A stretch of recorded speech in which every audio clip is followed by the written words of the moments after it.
ज्ञानेश्वरस्तु भगवान अवतीर्णदेव श्री रंगनाथ गुरुराज नमोस्तुभ्यं। या लागी आता स्तुती सांडवणी निवांत चरणी ठेवीचे माता हेची ज्ञानियांचे शिरोमणी साधकांचे मायबाप संसार शांतांची सावली अनाथ जीवांची माऊली संत श्रेष्ठ ज्ञानोबा माऊलींच्या या ओवीप्रमाणे महायोग पीठे गटे भीमरथ्याम वरम पुंडारी काय दातुम मुनींद्रही समागत तिष्ठन तमानंद कंदम परब्रह्मलिंगम भजे पांडुरंगम अशा परब्रह्म निष्काम परभक्ताच्या हितासाठी सगुण साकार झालेल्या पांडुरंग रायाला वंदन करून स्वर्गीय आमदार पी.एन. पाटील साहेब यांच्या प्रथम स्मृती दिनाच्या निमित्ताने आयोजित आजच्या प्रवचन सेवेचे व्याख्यान सेवेचे आणि या नैमित्तिक कार्यक्रमाचे अध्यक्ष आनंदरावजी पाटील ज्यांनी मला निमंत्रित करण्याचं काम केलं ते भोगावती सहकारी साखर कारखान्याचे संचालक प्राध्यापक डॉक्टर सुनील खराडे, आमचे पारमार्थिक सरमित्र मारुती पाटील आणि आपण सर्व ज्येष्ठ नागरिक हो, आयांनो आणि बहिणी, सर्वप्रथमतः साहेब तुम्ही जाग दिली तर देहदीप उजळवणी कृतार्थतेचे भाव ओले वाहतो तुमच्या चरणी माझ्या विहानात जेव्हा पाशी यमाचे येतील आत्मनिरंजन माझे तुमच्या हृदयी ते वेल अशा आत्मनिरंजनाच्या ज्योती ज्यांनी सडोली गावच्या पंचायतीपासून आमदारकीपर्यंत पेटविण्याचं काम केलं। आपल्या देहाचा दीप हा बहुजनाच्या कल्याणासाठी उजळला पाहिजे हे यासाठी जे सदैव दक्ष राहिले। सूत्रसंचालकांनी सांगितल्याप्रमाणे बहुजनांचा केवळ कैवारी म्हणून नाही तर बहुजनांचा सक्षम प्रतिनिधी म्हणून स्वर्गीय आमदार पी.एन. पाटील साहेब यांनी कार्य केलं।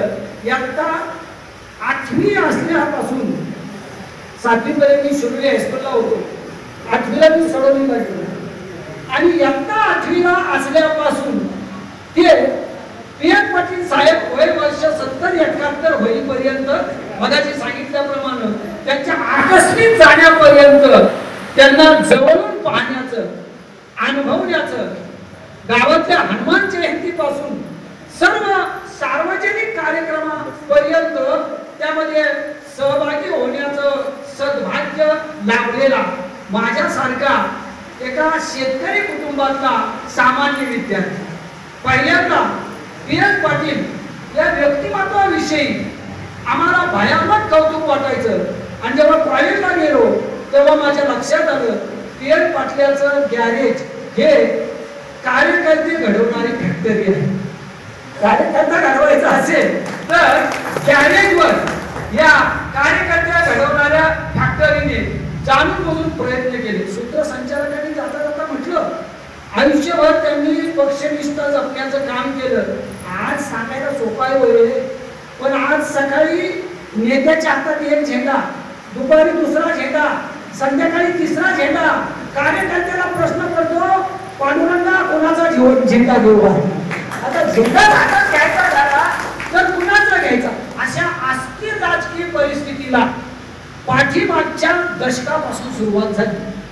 पाठीमागच्या दशकाच्या अगोदर काही प्रमाणात स्थिरता होती, परंतु या दशकापासून सुरुवात झाली तेव्हा स्वर्गीय आमदार पी.एन. पाटलांच्या आता भया नाही तिथं त्यांना तो किस्सा मी सांगणार होतो वर्तमानपत्रातून, तो किस्सा खूप मोठ्या प्रमाणात गाजला। पी.एन. पाटलांना सांगितलं तुमच्या मुलाला आम्ही प्रथम पसंतीनं जिल्हा परिषदेचं अध्यक्ष करतो, फक्त तुम्ही आणि मुलगा आमच्याकडे या।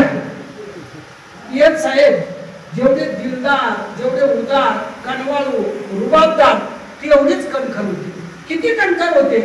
ज्यांनी सांगितलं त्याला पी.एन. साहेबांनी उत्तर दिलं आतापर्यंत जिल्हा परिषदेचे 5 अध्यक्ष मी करायचं काम केलेलं आहे, माझ्या पोरासाठी तुमच्या दारात भिकेची झोळी घेऊन येणार नाही। माझ्या पोरासाठी त्याला तुम्ही अध्यक्ष करा म्हणून हा करारी बाणा जो आहे राजकारणामध्ये असावा लागणारा, योगायोगानं राहुल भैयाच त्याच वर्षी जिल्हा परिषदेचे अध्यक्ष झाले का पी.एन. पाटील साहेबांच्या या करारी स्वभावामुळे. एवढा करारी स्वभाव मगाशी आपण ऐकलं की कोल्हापूर जिल्हा मध्यवर्ती सहकारी बँकेचे सलग आणि मनमोहन सिंगांनी विचारणा केली की कोल्हापूर जिल्हा बँकच ही बँक अशी आहे की ज्या बँकेनं सर्वसामान्य शेतकऱ्यांना त्याची किंमत वाढण्यासाठी त्याच्या जीवनात आर्थिक दिवाळी नाही आली तरी चालेल, परंतु त्याला थोडी स्थिरता मिळण्यासाठी 7% खर्च करणारा अध्यक्ष कोण म्हणून नाव महाराष्ट्रामध्ये राहावं आणि कधी महिन्याला कधी 2 महिन्याला असं शेतीपूरक व्यवसाय आणि दुधाचा व्यवसाय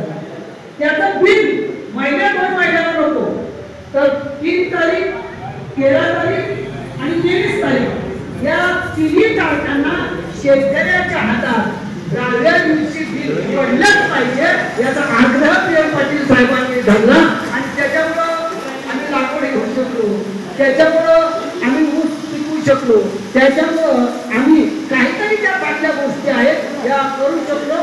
कारण आपल्याकडं 3 महिन्यांनी बिल मिळालं असतं तर त्याला किती वाटा घुटल्या असत्या याचा पत्ता लागत नाही, कारण ते नियोजनच नाही. परंतु याचा पत्ता लागावा यासाठी योजना प्रत्यक्षात आणण्यासाठी पी.एन. पाटील साहेबांनी जाणीवपूर्वक प्रयत्न केले आणि गोकुळचं नाव पुणे मुंबई पासून ते देशभर नेण्याचा प्रयत्न केलं. हळूहळू पुण्या मुंबईतल्या मुलांना एवढंच माहीत झालं दूध म्हणजे गोकुळचं. दूध कोण देतं तर दूध गोकुळ देतं एवढी भूमिका त्यांच्या मनावर ठसवण्याचं काम गोकुळमध्ये असताना साहेबांनी करण्याचं काम केलं.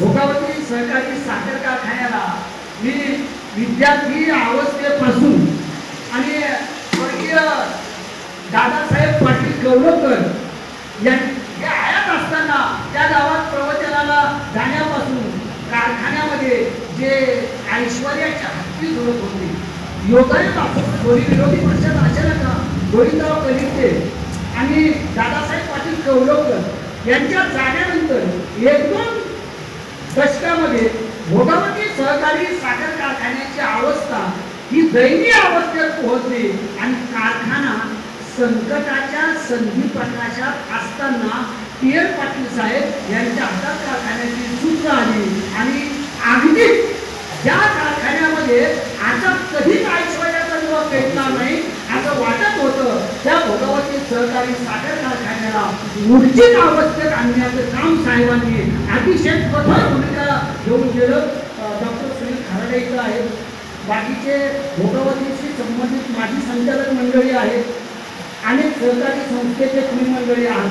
मी आपल्याला एवढीच विनंती करेन साहेबाला जर खरी श्रद्धांजली व्हायची असेल तर शेतकऱ्याच्या जीवनाचं जीवन असणारा भोगावती सहकारी साखर कारखाना असाच उचित अवस्थेत पुढेही राहिला पाहिजे याच्यासाठी जर हातावर शीर घेऊन लढणाऱ्या योद्ध्याप्रमाणे संचालकांना, चेअरमनना, व्हाईस चेअरमनना, सभासदांना तोडणी ओढणी कंत्राटदारानं प्रयत्न करण्याची गरज आहे. कारण ते आपलं जीवन आहे, ते जीवन जर नष्ट झालं तर आपली माती व्हायला जास्त वेळ लागणार नाही. त्या कारखान्याला ही उचित अवस्था आणून देण्याचं काम त्यांनी केलं. जे काळाचे इतर सगळ्या गोष्टीच्या पलीकडं वयाच्या साठीनंतर पी.एन. साहेब पोहोचले होते आणि त्यामुळं या जय पालाच्या सत्ता हातात नसताना सुद्धा सत्ताधीश म्हणून ज्यांच्याकडे कोल्हापूर जिल्हा सोडून महाराष्ट्र बघत होता ते पी.एन. पाटील साहेब. सत्ता हातात नाही, सुद्धा संचालक म्हटले एक कॉल प्रॉब्लेम सॉल्व. सत्ता आहे की नाही या बाबतीत यापेक्षा प्रशासनावर प्रचंड वचन, प्रशासन साठ्याप्रमाणे न आणणारं न टुलणारं असलं तरी सुद्धा त्याच्यावर प्रचंड वचन असणारं हे नेतृत्व होतं.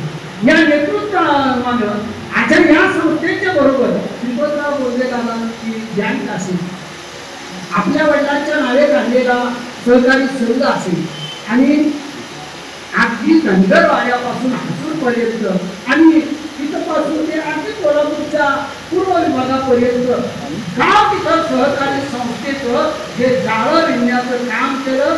ज्येष्ठांनो, आज सहकार्याच्या दिव्यावर काजळी यायला लागलेली आहे. PS पाटील साहेबांना श्रद्धांजली व्हायची असेल तर आपली पिचकी तयार ठेवा.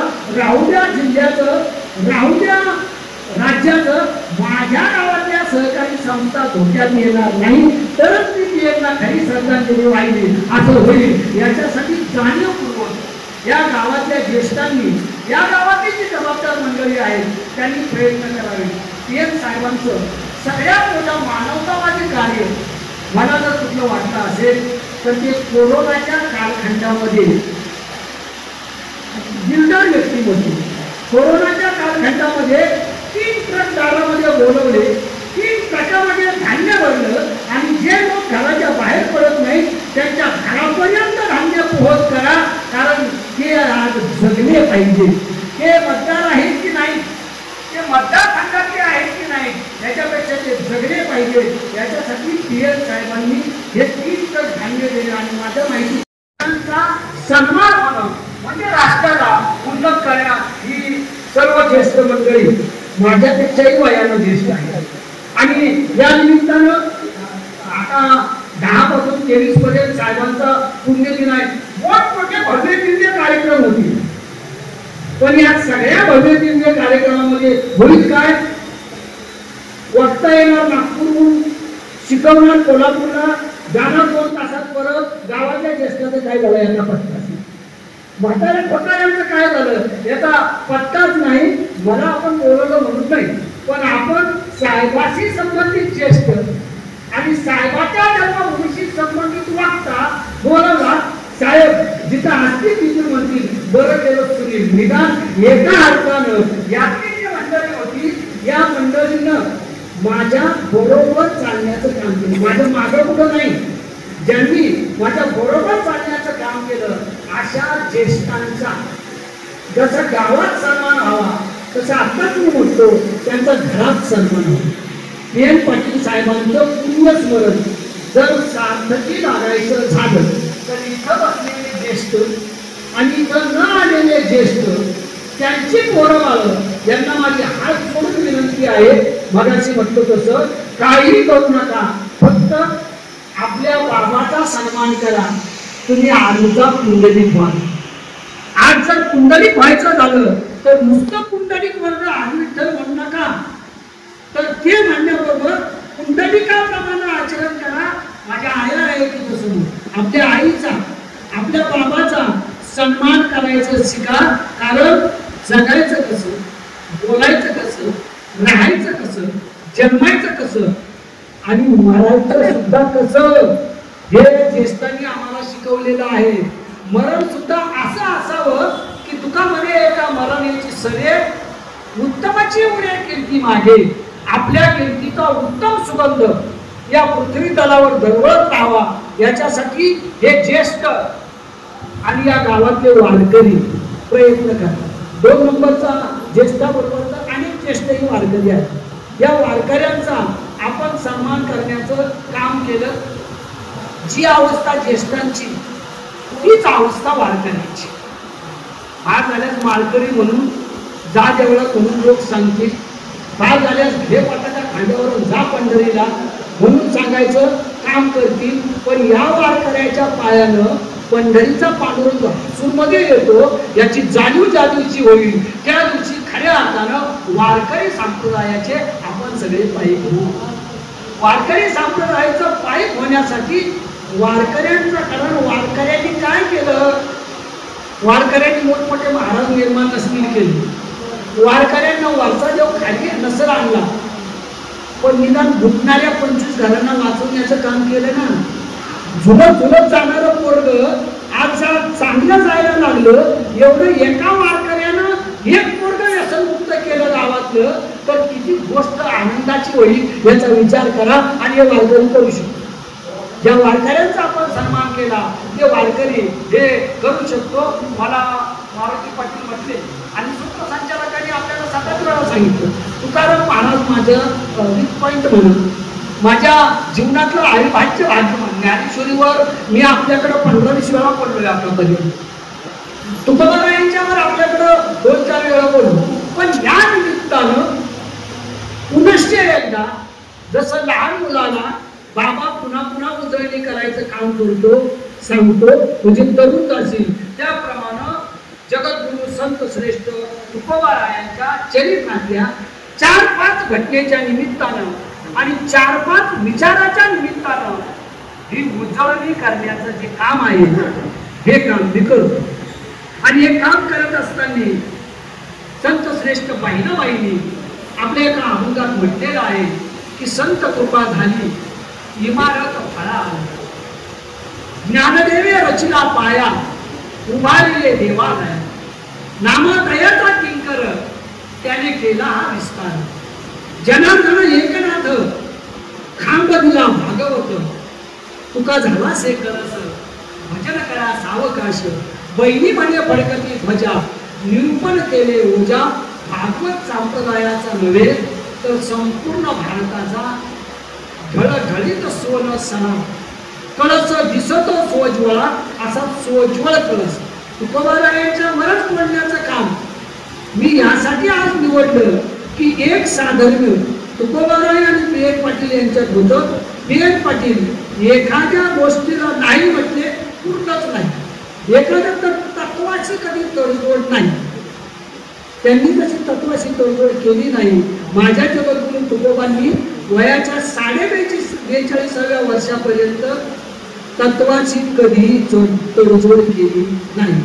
जे खोटं होतं ते दांभिक, दुराचारी, अनाचारी, व्याभिचारी, भ्रष्टाचारी होतं, त्याच्यावर काळावर प्रहार करण्याचं काम मोरे कुटुंबात किंवा आंबेले कुटुंबात जन्माला आलेल्या द्वितीय पुत्ररत्नाच्या रूपानं नव्हे तर वारकऱ्यांनो, जर एक तुकोबा झाले नसते तर आचार्य विनोबा भावेंना एका तरुण मुलांनी प्रश्न विचारला होता, एवढा वारकरी दररोज ज्ञानोबा तुकाराम करण्याचं काम करतात, काय केलं तुकारामांनी?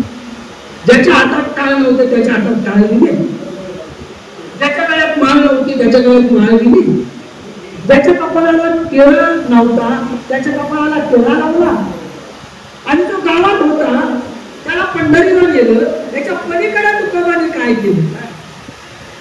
आचार्य विनोबा भावे म्हणाले, बाळ तुझं खरं आहे, एक तुकोबा झाला नसता तर तुझं माझं थडगं बांधायला शेवटचा माणूस सुद्धा शिल्लक राहिला नसता. एक तुकोबा झाला म्हणून तू आणि मी जिवंत आहे. एक तुकोबा हा महाराष्ट्राचा बाळ होता. ज्या बाण त्याच्या नावातच बाण होत, ज्या बाण भले तरी देऊ काशीची लंगोटी, नाठाळाच्या माथी हाणू काठी.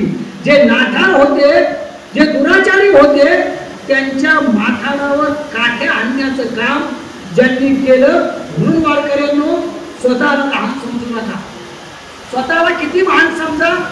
अनुरलिया थोकडा तुका आकाशा एवढा, आणि मी आकाशापेक्षा विशाल आहे याचं उत्तर तुकोबारायांनी व्यवस्थेला देण्याचं काम केलं.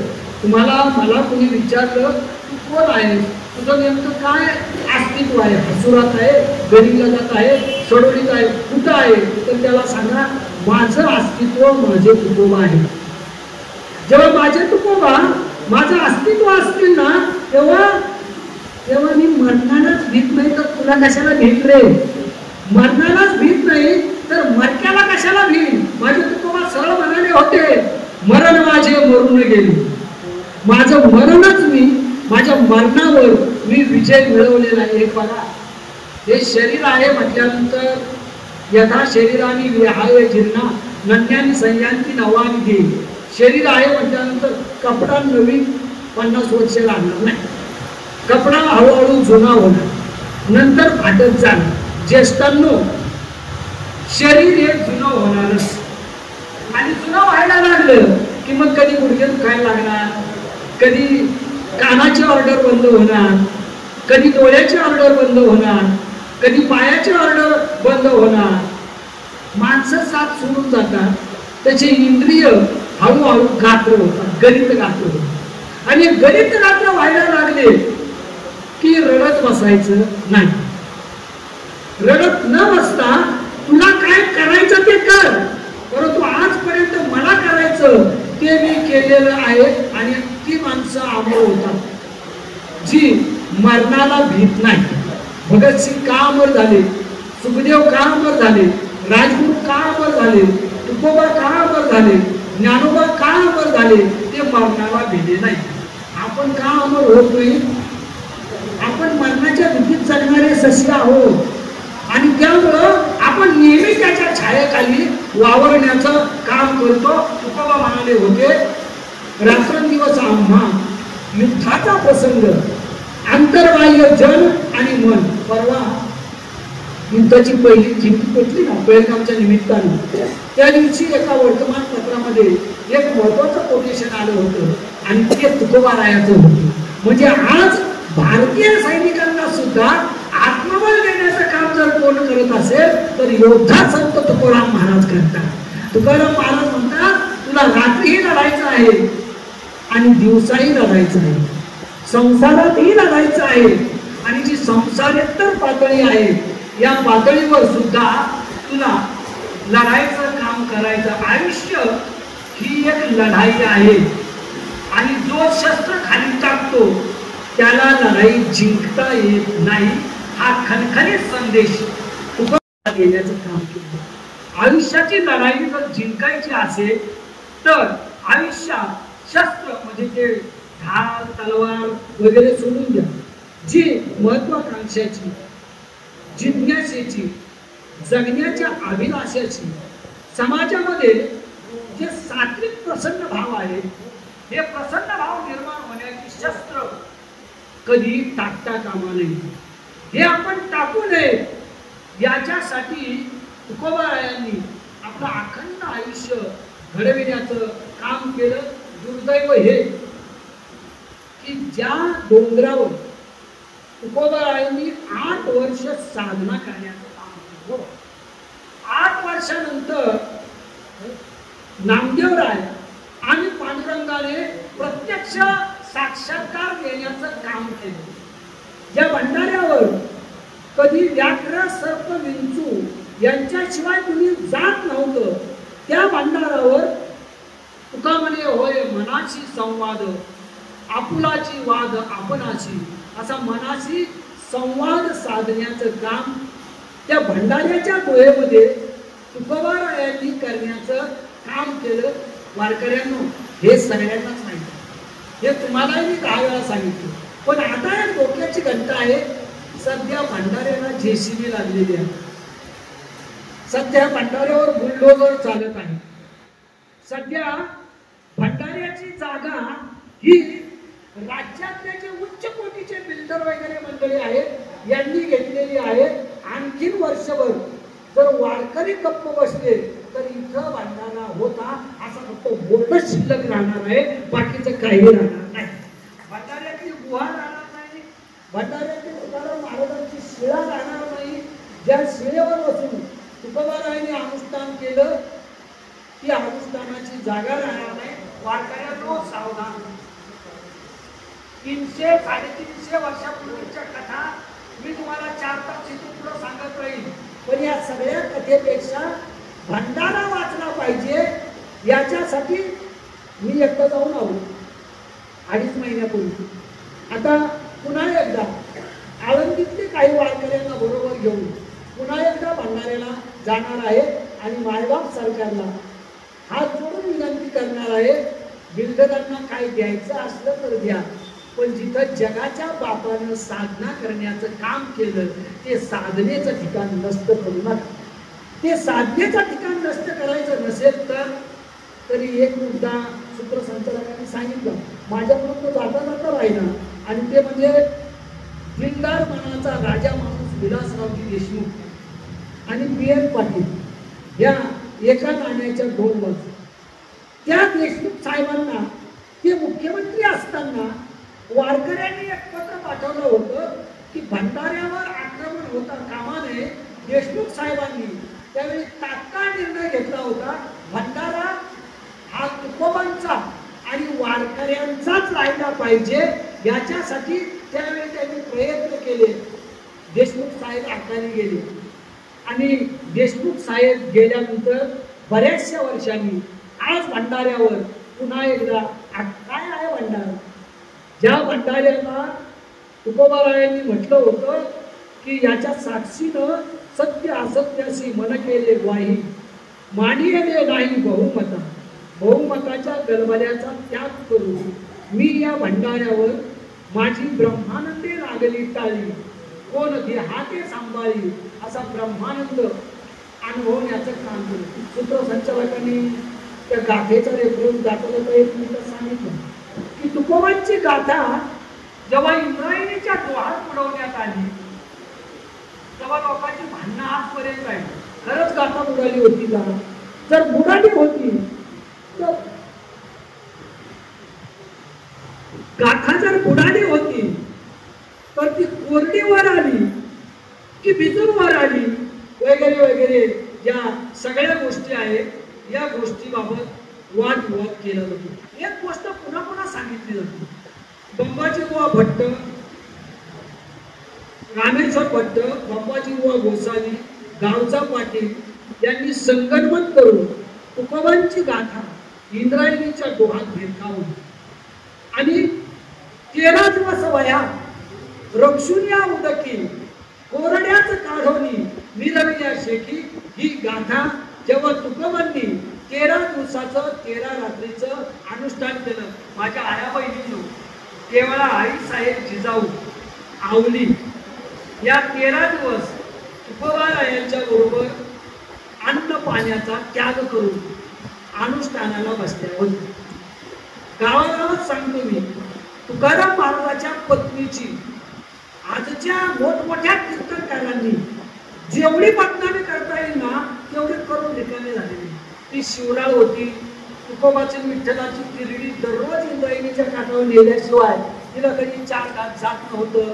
तिचं आणि तुकोबाचं कधी पटत नव्हतं. अहो, नवरा जेवला नाही, गावात दुष्काळ पडला, दुसऱ्याच्या घरातून पूर्व जोडले आणले, ते भरडले, मडक्यात भरले, मडकं हातात घेतलं, अनवाणी पायानं भंडारा डोंगर चढून चालली, काट्या कोरंटीनं नाटी फाटली, तिला गाठे मारल्या. 3 वाजता भंडारा डोंगरावर पोहोचली. तुकोबा समोर लोटकं धरलं आणि म्हणाली, खा तुकोबा. माझा तुकोबा जेवला की मला विठोबा पावला. मला विठोबाने वेगळं पावायची गरज नाही, कारण माझा तुकोबा हाच माझा विठोबा आहे असं म्हणणारी जिजाबाई ही जगातली क्रमांक 1 ची पतिव्रता होती. पतिव्रतेचे नंबर आहेत 1 2 3 4 5 पंचपतिव्रता. आणि आया बहिणींनो, मार्गशीर्षातल्या गुरुवारी लक्ष्मीची कथा वाचायची असली तर वाचा, अगर वाचू नका, पण जिजाबाईची कथा वाचा. म्हणजे नवऱ्यात विठोबा 100% दिसायला लागला. नवऱ्यात जर विठोबा दिसायचा झाला तर लक्ष्मी काही ते आणणार नाही. बरं, आतापर्यंत लक्ष्मीने कधी धनाचा अंडा तुमच्या माझ्या घरात आणला असता, आपला बाप मातीत गेला नसता, आपण मातीत जायला लागलो नसतो आणि उद्या पण केलं नसतं. कधीच लक्ष्मीचा हंडा असा घरात येत नाही. हंडा घरात यायचा झाला तर घरातली लक्ष्मी घरातनं 12 तास शेतात गेली पाहिजे, तिच्याबरोबर नारायणही गेला पाहिजे, मग हंडा धनात घरात येईल. तोपर्यंत कधी येणार नाही. नारायण हासुराच्या कट्ट्यावर उसाचं भूस कसं झालं याच्या चर्चा करीत बसायला लागला आणि लक्ष्मी नारायणाला काहीतरी आणलं असं करत बसली तर पहिला नारायण आत्महत्या करेल आणि नंतर लक्ष्मी आत्महत्या करेल. अशी अवस्था जर यायची नसेल तर तुकोबा आणि जिजाबाई ही जोडीच अशी होती की ज्या जोडीनं तुकोबाराय उत्कृष्ट शेतकरी. तुकोबारायांचं एक चुकीचं चित्र या महाराष्ट्रातल्या देवळात दाखवले जातो. डोळे झाकून बसलेले आहेत, आकाशाकडे ध्यान लागले. अरे, चांगल्या पद्धतीने किती शेती करावी. ज्या शेतामध्ये 10 क्विंटल जोंधळा व्हायचा त्या शेतामध्ये 22 क्विंटल जोंधळा एकाच सीझनला पिकवण्याचं काम केलं. पण पिकल्यावर काय म्हटले, एवढा झालाच कसं काय. जे माझं नव्हतं ते मला मिळालंच कसं काय म्हणून गावात पळत गेले आणि गावात साधून सांगितलं, केलेलो तांबोळ्यानो महारानो घरानो कोष्टानो, आज ज्याच्या घरात चूल पेटली नसेल त्यानं माझ्या शेतात जावं आणि एकट्याला उचलत तेवढा गोंधळा माझ्या शेतातनं घेऊन यावं, कारण जे माझं नव्हतं, जे वरचं मला मिळालं ते मला नको आहे, ते तुम्ही घेऊन जावं. जगातला क्रमांक 1 चा सगळ्याचं पोट भरावं आणि नंतर माझं पोट भरावं, याचं आपलं पोट फुटून तंबू झालं तरी सुद्धा भरत नाही हो, म्हणून तुकोबा कळत नाही. 35 वर्ष बोलते मी तुकोबांच्यावर, पण 35 वर्ष बोलत असताना सुद्धा वाटलं होतं 2-4 धृतराष्ट्र कमी होती, निदाचे माझं नाही ते मला नको एवढं म्हटलं तरी तुकोबा 50% कळते. जेवढं माझं आहे ते मला मिळालंच पाहिजे, पण जे माझं नाही तेही माझं, जे माझं आहे तेही माझं, जे गावाचं आहे तेही माझं, असं जर म्हणायला लागलो तर मग काय तुकोबाच्या नावाने टाळ वाजवून उपयोग नाही, मग काय तुकोबाच्या नावाने जय जयकार करून उपयोग नाही. माझी प्रामाणिक श्रद्धा आहे, गाव तालुका जिल्हा जर सुखी व्हायचा झाला तर जे माझं नाही त्या गोष्टीचा माणसाने त्याग करावा. आणि तुकोबा शेतकरी असल्यामुळं तुकोबांनी सरळ सांगितलं होतं, मळे झाकून या करती पेरली कुणब्याची धनी लवल आहे. तुकोबा आता ते मराठा आरक्षणाच्या निमित्तानं हे हा अभंग पुन्हा पुढा म्हणजे कुठं तुकोबा येतील हे काही सांगता येत नाही. म्हणजे आज राज्यापासून देशापर्यंत जेव्हा कुणबी शब्द आला तेव्हा सांगितलं तिथं मुंबईमध्ये की तुकोबा मोरे होते आणि तरी देखील तुकोबाने स्वतःला कुणबी म्हटलं होतं, आम्ही सुद्धा कुणबीचा. बरं जरा आम्हाला आनंद वाटला की तुकोबारायाच्या निमित्तानं 350 वर्षानंतर हा अभंग पुढे आला. अभंगाचा अर्थ खूप सोपा आहे, घरातला माणूस गेला तर काय करावं, त्यांचा अंत्यविधी आणि शेतात घाट आली. तुकोबा म्हणतात घरातला गेला तो गेलाच, शेतातली गेलेली घाट परत येणार नाही. जर घाट आली असेल तर पहिल्यांदा पेरायला जा आणि नंतर, कारण आगा देहीचा अग्नी गेला देह नव्हे तो चिकून वाला, नंतर त्याचं काय करायचं ते कर. तुला जर सन्मानाने जगायचं झालं तर धरती आईचा सन्मान करण्याचं काम कर. असा सन्मान तुकोबारायांनी करण्याचं काम केलं एक चांगला शेतकरी म्हणून. एक अभंग तुम्ही नेहमी म्हणता, शुद्ध बीजा पोटी फळे रसाळ गोवटी, मुखी अमृताची वाणी देह देवाच्या कारणी. ह्या अभंगाचा सोपा अर्थ तुम्हाला मी दरवर्षी सांगतो, बीज जर शुद्ध असेल तर झाड चांगलं येतं, त्याला धान्य चांगलं येतं किंवा फळ चांगलं येतं. हे झालं झाडाचं, हे झालं शेतीचं. आमच्याकडे नेहमी तक्रार असते, सर सगळं वाया गेलं, आता काय करायचं, गाव शिल्लक नाही राहिलं, घर शिल्लक नाही राहिलं, जिकडं तिकडं सगळी कीड लागलेली आहे. मी हळूच विचारतो, कीडचं बी लावलं कोणी? जर कीड लागली तर हे बी लावायचं काम कुणी केलं? बी जर शुद्ध पेरलं असतं तर कीडच लागली नसती ना. ज्येष्ठ लोक, गावातली पोरं किडली आहेत असं म्हणण्यापेक्षा मीच कीडकवी लावणार नाही, याच्यासाठी आज आपण संकल्प करूया. तुकोबारायांनी जे सांगितलं की या कीड असलेल्या बियाचा जसा शेतात उपयोग नाही तसा घरात आणि गावात कीड असलेल्या माणसाचा उपयोग नाही. ही जी शुद्धता आहे ही शुद्धता आपल्यापर्यंत आली पाहिजे. स्फूर्तीच्या या जिवंत झाल्यानं किती अभंग सांगावे. संतांनी केली जगणारे तुकोबाराया गाथ्यांचे पहिले लेख. माझी वेळ झाल्यानंतर सुनील भाई आपण सांगा, कारण मी तुम्हाला मगाशी म्हटलं तुकोबारायांचे 100 अभंग 100 दिवस ही टीव्ही मराठीमध्ये सांगतो. मग तुम्ही म्हणणार आज किती वेळ? तसं नाही, आज आपला प्रसंग वेगळा आहे. काही अभंगांना स्पर्श करून आपण पुढे जाण्याचं काम जे आहे हे काम करूया. तुकोबारायांना जेव्हा संतांची केली हे इथं आले, तुकोबाराय म्हटले मी बोलतो तू शिकलेला आहेस, तू लिहिण्याचं काम कर. गाथा मुलग्यानं सांगितली आणि केल्यानं दिली. सांगणारा कुणबी होता, लिहिणारा केली होता. आणि भाविकांनो, महाराष्ट्राची संस्कृती ही केल्या तांबुळ्याची आणि कुणब्यांची आहे, ती भटाची, शेटची, भटजींची नाही. ही गोष्ट 100% लक्षात ठेवा. या महाराष्ट्राच्या संस्कृतीला घडवण्याचा सांस्कृतिक पुरुष म्हणून तुकोबारायांना मान आहे, हे आमच्या शाहू महाराजांना माहित होतं. म्हणून शाहू महाराजांनी मराठा वैदिक स्कूल काढण्याचं काम केलं. शाहू महाराजांनी म्हटलं, मेला तरी तूच मंत्र म्हण, लग्न करायचं तरी तूच मंत्र म्हण, जन्माला आला तरी तूच मंत्र म्हण, बाकीच्या मंत्राची काय गरज आहे? बाकीच्यांनी मंत्र म्हणायचे काय नाही. पचले तुकोबा आपल्याला. पण शाहू महाराज ती पडत होते की पचायचे कसे. तुकोबा पचले नाही, शाहू महाराज अजिबातच पचले नाही. त्यामुळे आपल्या 5वी पासून 12व्या पर्यंत आपल्याला मध्यस्थ लागतात.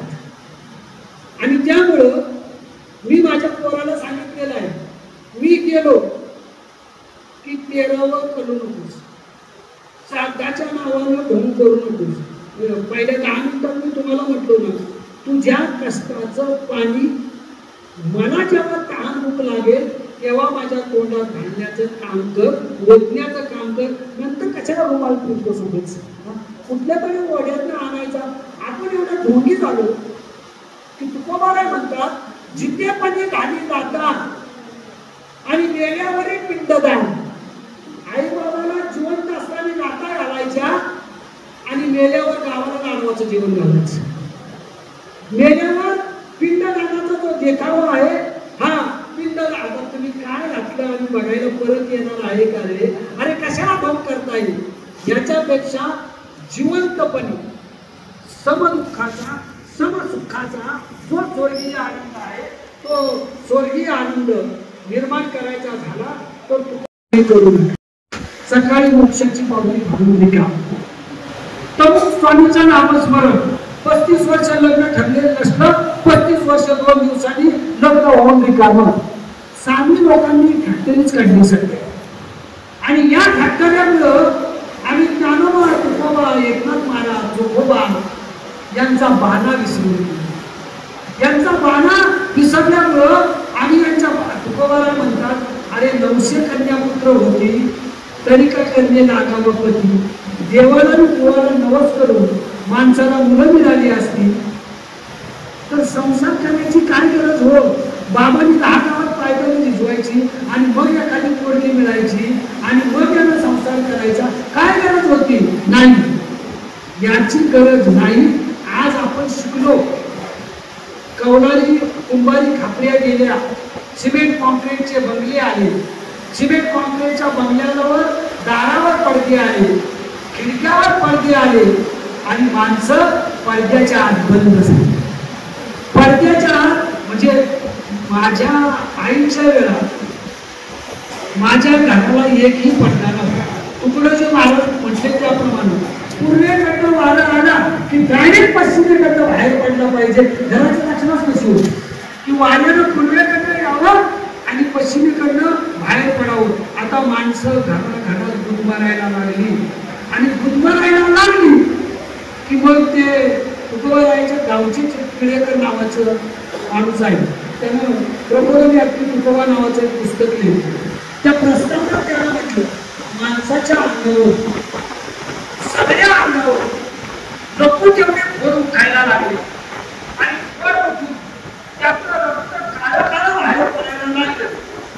डॉक्टर सांगतात, आता याचं रक्तच बंद आहे, ओढावर इलाज करून काय उपयोग नाही, कारण कोण नाही, याचं रक्तच नासलेलं आहे. त्याच्यामुळं असं झालं, समाजाचं रक्त ज्यावेळेला समाजावर बुवा, बाया, स्वामी यांचे पोट उठायला लागतात तेव्हा समाजाचं रक्त नासतं. महाराष्ट्राचं रक्त आता 70% नासलेलं आहे, 30% शिल्लक आहे. असं करत वारकऱ्यावर मी जबाबदारी घेतो, त्या 30%तलं मी 1% काम करेल. हे रक्त नासू देणार नाही. रक्त नासणं म्हणजे काय? स्वामींना आशीर्वाद देणं. रक्त नासणं म्हणजे काय? स्वामींच्या मुवांच्या बायांच्या भजनी लागली. कधी झालं का? काल घरात म्हणजे हसून म्हणजे ट्रॅक्टर बनायची आहे, जशी सोडून बुलडोझरची तसं हसून ट्रॅक्टरचं सोपं काम आहे. स्वामीकडची पुढे घ्यायची आणि घर नांगरायला जायचं, 15 तास कष्ट करायचे, पुढे ट्रॅक्टरवर टाकायची. ट्रॅक्टरच सोन्याचा झाला पाहिजे. ट्रॅक्टर सोन्याचा झाला की बाकीची काय गोष्ट आपण ऐकतो. अमुक स्वामींना आशीर्वाद दिला आणि सगळं भरत सोन्याचं झालं. स्वामीची आमचं ट्रॅक्टर तेवढं सोन्याचं करा म्हणजे आई बाबा सगळ्यांचा उद्धार कायमचा होईल असं होत नाही हो कधी. आम्ही ट्रॅक्टरवर कंपर पडून जातो. लोखंडासारखी अवस्था होती पण आयुष्याचंही सोनं होत नाही आणि ट्रॅक्टरचंही सोनं होत नाही. सोनं कधी आकाशातनं असं येत नाही. हे शिकलेल्या समाजाला कधी कळालं. मग शिकलेली माझी आई खूप चांगली होती. तिला माहित होतं की सोनं आकाशातनं कधी येत नाही आणि आलं तर मी कधी घेत नाही. कारण फुकटचं सोनं घरामध्ये भूताला आणतं आणि भूताचा नंगानाच निर्माण करण्याचं काम करतं. तेव्हा बदललेल्या दिवसामध्ये निष्ठा उतरणी व्हायला लागलेली आहे. पुन्हा पहिल्या मुद्द्यावर येतो.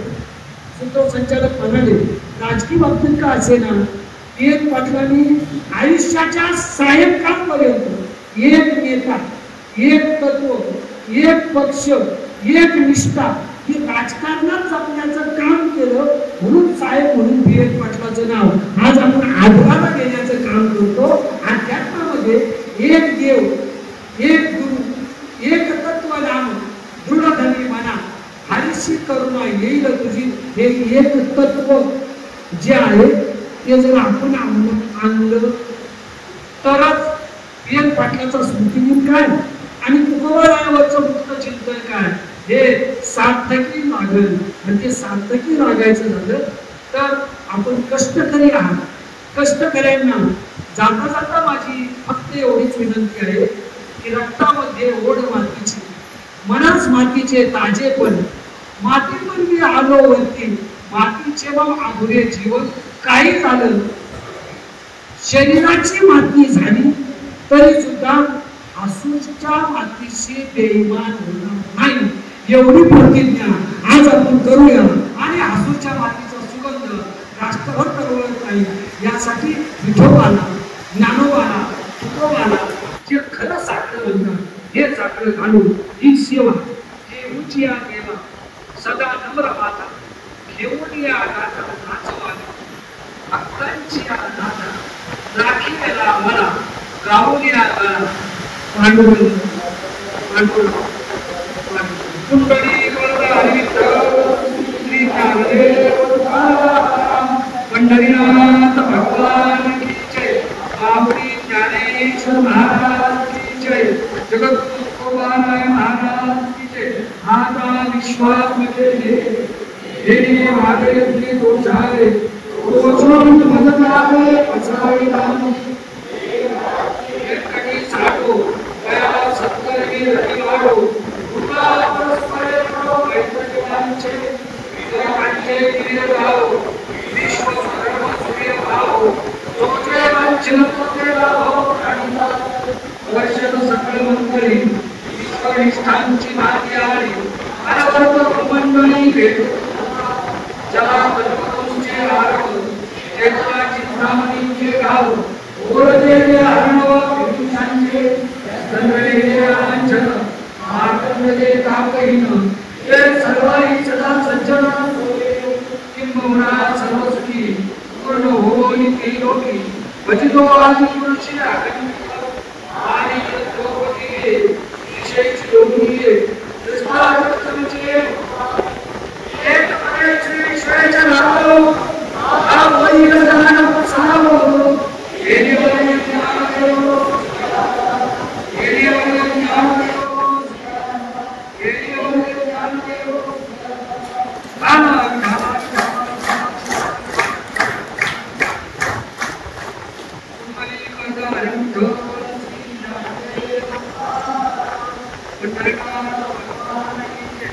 कैलासवासी आमदार पी.एन. साहेब यांचे प्रथम पुण्यस्मरण महसुरदुमाळमध्ये कार्यक्रम एक झाला. माननीय प्राध्यापक शिवाजीराव भुकेले यांचे व्याख्यान आणि ज्येष्ठांचे कार्यक्रम पूर्ण झाल्यावर पसायदाने सांगता केले आणि प्राध्यापक सरांचा हासुरदुमाळमधील लोकांनी आणि वारकऱ्यांनी सत्कार करण्यात आला. मित्रांनो, कार्यक्रम कसा झाला नक्की सांगा आणि चॅनल जर नवीन असाल तर सबस्क्राईब नक्की करा.